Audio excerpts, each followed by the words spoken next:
अस्सलामुअलैकुम जी फ्रेंड्स। आज के मेरा टॉपिक है वो है एडियाबेटिक प्रोसेस। ओके, ये वीडियो मेरे पास 10 है। हम लोगों ने एक सीरीज़ स्टार्ट की है क्लास 11th की फिजिक्स के एफएससी पार्ट 1 है। तो इस सीरीज़ में हम इन तमाम टॉपिक्स पर पिछली वीडियो में बात कर चुके हैं, फर्स्ट लॉ ऑफ थर्मोडायनामिक्स। तो आज हम बात करने लगे हैं इसकी जो सेकंड एप्लीकेशन है। लास्ट वीडियो में हमने जो इसकी फर्स्ट लॉ ऑफ थर्मोडायनामिक्स की जो फर्स्ट एप्लीकेशन थी थर्मो प्रोसेस, इस पर बात कर ली थी। आज हम बात करने लगे हैं इसकी जो सेकंड एप्लीकेशन है फर्स्ट लॉ ऑफ थर्मोडायनामिक्स की, वो हमारे पास है एडियाबेटिक प्रोसेस। ओके, तो आइए स्टार्ट करते हैं। बिस्मिल्लाहिर्रहमानिर्रहीम, सल्लल्लाहु अला मुहम्मद सल्लल्लाहु अलैहि वसल्लम। ये देख रहे हैं, हम सबसे हम पहले डेफिनेशन देखते हैं। डेफिनेशन क्या है? The process which is carried out such that no heat enters or leaves the system is called adiabatic process. सबसे पहले देखिए, ये हमारे पास क्या है? ये मेरे पास एक प्रोसेस है, सिस्टम है। ये हमारे पास क्या है? ये गैस पार्टिकल्स हैं, और ये मतलब gas particles ordinary gas particles है। आर्डिनरी गैस पार्टिकल्स को हम पॉइंट पार्टिकल का नाम भी दे देते हैं। ये मेरे पास पिस्टन है। ये पिस्टन क्या है? मूवेबल पिस्टन है। मूवेबल पिस्टन का मतलब क्या है? ये पिस्टन मुज़ाहमत पैदा नहीं करता, रेजिस्टेंस पैदा नहीं करता। ये बासानी ऊपर भी हो सकता है, बासानी यानी नीचे भी हो सकता है ईजीली। ओके, तो अब देखें, ऐसा केस, ऐसा प्रोसेस जिसमें हम इस सिस्टम के अंदर ना तो हीट इंटर कर रहे हैं, यानी कि ना एनर्जी दे रहे हैं इस सिस्टम को, और ना ही सिस्टम बाहर यानी कि खारिज कर रहा है हीट को। ओके, तो ऐसा प्रोसेस को हम एडियाबेटिक प्रोसेस कहते हैं। लास्ट वीडियो में हमने आइसोथर्मल प्रोसेस देखा था। तो आइसोथर्मल प्रोसेस में हमारे पास टेम्परेचर कांस्टेंट था। इधर हमारे पास क्या कांस्टेंट है वो देखिएगा, कि इसमें हम ना हीट दे रहे हैं ना ही हीट निकाल रहे हैं। तो हमारे पास जो हीट होगी वो हमारे पास क्या होगी? कांस्टेंट होगी, यानी कि कांस्टेंट मतलब जीरो होगी। ओके, कांस्टेंट का यही मतलब होता है। तो अब देखिए, ये एक्सप्रेशन लिखी हुई है। एक्सप्रेशन में ये देखो हमारे पास लिखा हुआ है, आप इसे चलिए रीड कर ही लेते हैं। For every adiabatic process flow of heat can be prevented either by surrounding the system with thick layer of heat insulating material such as cork, asbestos, fabric or styrofoam, or by performing the process quickly। अब इसका मतलब क्या है कि हम इधर मेरे पास system है, सिस्टम के ऊपर हमने एक ये कोई सॉलिड चीज़ लगा दी है, मूवेबल पिस्टन लगा दिया है, या कोई और चीज़ रख दी है, या कॉर्क रख दी है, जो मर्जी रख दिया है। ओके, इसका मतलब क्या है कि इसके अंदर ना हीट जा रही है और ना हीट इससे बाहर निकल रही है। ओके, इधर हमारे पास सॉलिड चीज़ भी हो सकती है, फिक्स चीज़ भी हो सकती है। वो लाजमी नहीं है कि हमारे पास मूवेबल पिस्टन ही हो इस केस में, एडियाबेटिक प्रोसेस में। ओके, सॉरी सॉरी, इधर हमारे पास ये जो पिस्टन होगा ये हमारे पास मूवेबल पिस्टन ही होगा। क्या होगा? ये मेरे पास मूवेबल पिस्टन ही होगा। जो मेरे पास ये वाल्स होंगी, जो मेरे पास कंटेनर वाल्स होंगी, ये मेरे पास फिक्स्ड रहेंगी। ओके, तो the flow of heat requires finite time, so any process perform quickly in will practically adiabatic because there is no transfer of heat. क्योंकि अब इसके अंदर हीट ना दाखिल हो रही है और ना ही बाहर निकल रही है। जो पहले की पहले मौजूद थी इनिशियल, वही फाइनल इसकी हीट होगी। इसलिए हम कहते हैं जो हीट होती है Q is equal to constant. Constant मतलब ये ज़ीरो है। ओके, तो अब देखें, हम Q को जीरो रख सकते हैं। तो अब हम देखते हैं फर्स्ट लॉ ऑफ थर्मोडायनेमिक्स के मुताबिक जो हमारे पास फार्मूला होता है वो हमारे पास ये होता है, first law of thermodynamics.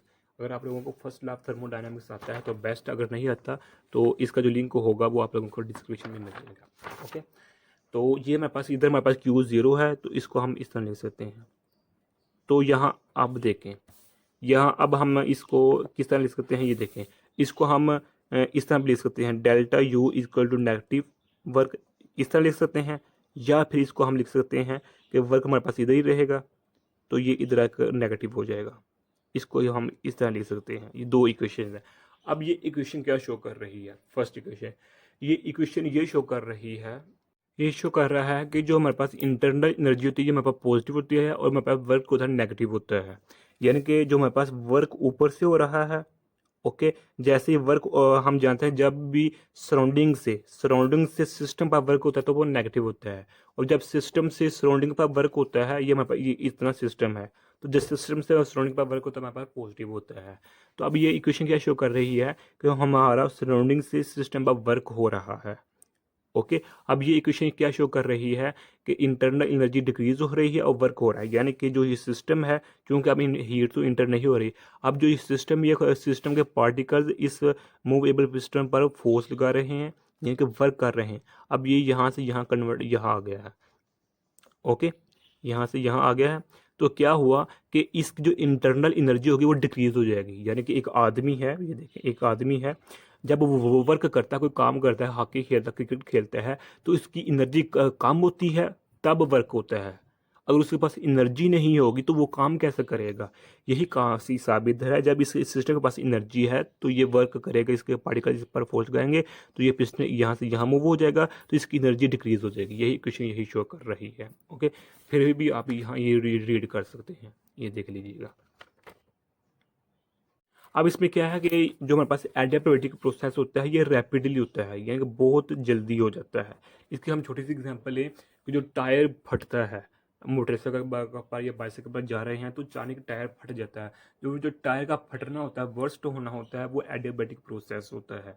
Okay, जबकि हम लास्ट वीडियो में बात कर चुके हैं थे, जो आइसोथर्मल प्रोसेस होता है वो स्लो होती है, आइसोथर्मल होता है। क्यों? आइसोथर्मल प्रोसेस में हमारे पास क्या होता है, हम ये बात पिछली वीडियो में बता चुके हैं कि उसमें जो हमारे पास होता है हीट, इसको हम दे रहे होते हैं और यहाँ से वर्क हो रहा होता है, वर्क हो रहा होता है। ये आइसोथर्मल प्रोसेस है। तो जैसे ही यहाँ टेम्परेचर कांस्टेंट रहता है तो हीट दे रहे हैं तो वर्क हो रहा है। तो ये बहुत मुश्किल सा काम है कि हीट भी दें और वर्क भी हो और टेम्परेचर भी कांस्टेंट रहे।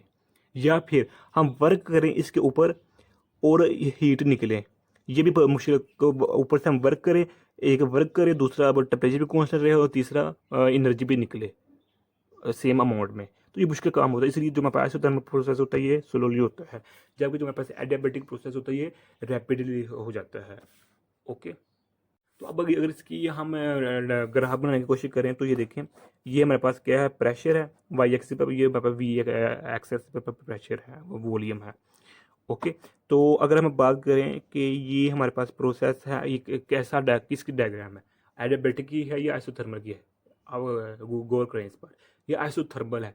क्यों? क्योंकि आहिस्ता आहिस्ता हमारे पास प्रेशर डिक्रीज हो रहा है और वॉल्यूम इंक्रीज हो रहा है। या फिर क्या होगा, आहिस्ता आहिस्ता हमारे पास क्या होगा, प्रेशर वॉल्यूम डिक्रीज हो रहा है, प्रेशर इंक्रीज हो रहा है, ये आहिस्ता आहिस्ता है। लेकिन ये हमारे पास आइसोथर्मल का प्रोसेस था हमारे पास, ये वाला जो हमने आप लोगों के सामने डायग्राम बनी हुई है। लेकिन अगर इसका हम ऑपोजिट लें कि यानी कि एडियाबेटिक होगा वो बिल्कुल यानी कि जल्दी हो जाएगा। ओके, तो यही आज का मेरे सा टॉपिक था।